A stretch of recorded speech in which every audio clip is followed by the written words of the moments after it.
Mr. Azem Bailey, who will give us a little talk about mixing, engineering, and things like that, and how to tune the voice. Past, I'll say 4 years, I've been working as a sound engineer in the US, mostly in Orlando, but touring a little bit throughout the East Coast of America.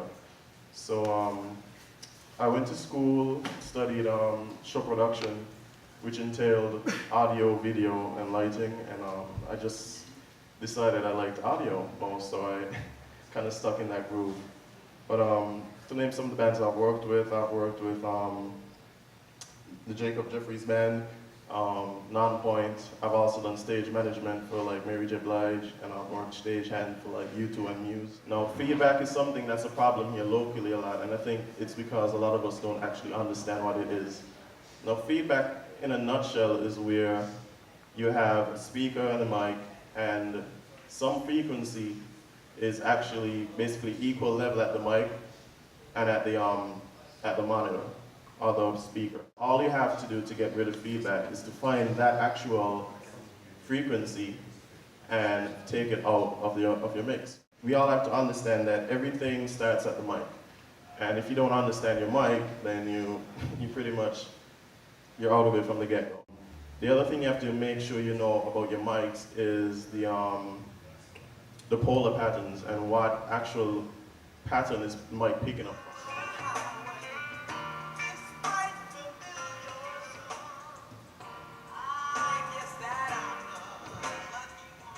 So this particular mic actually rejects from the rear and the sides and picks up mostly from the top.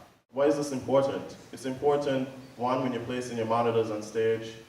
You don't want to have, if you're using, say, a omnidirectional mic on stage, you could say, oh, that could be a problem, because that mic would pick up from everywhere.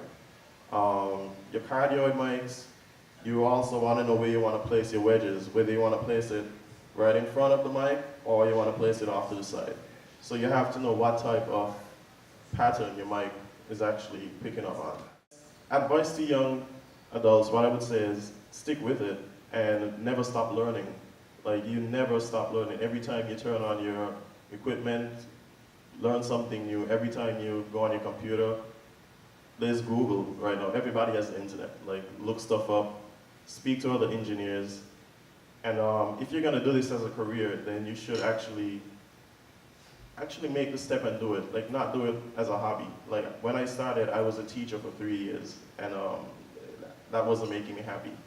And I decided I'm gonna take the step and I'm gonna go out on a limb and do this. And against all the odds, people telling me I was crazy, people told me I shouldn't do it, but I knew I loved it. And my thing is, if you love it, do it. Like, if you're gonna do this as a career, make sure it makes you happy. You wake up in the morning, you don't have to call in sick, you wanna go to work, like, that's awesome.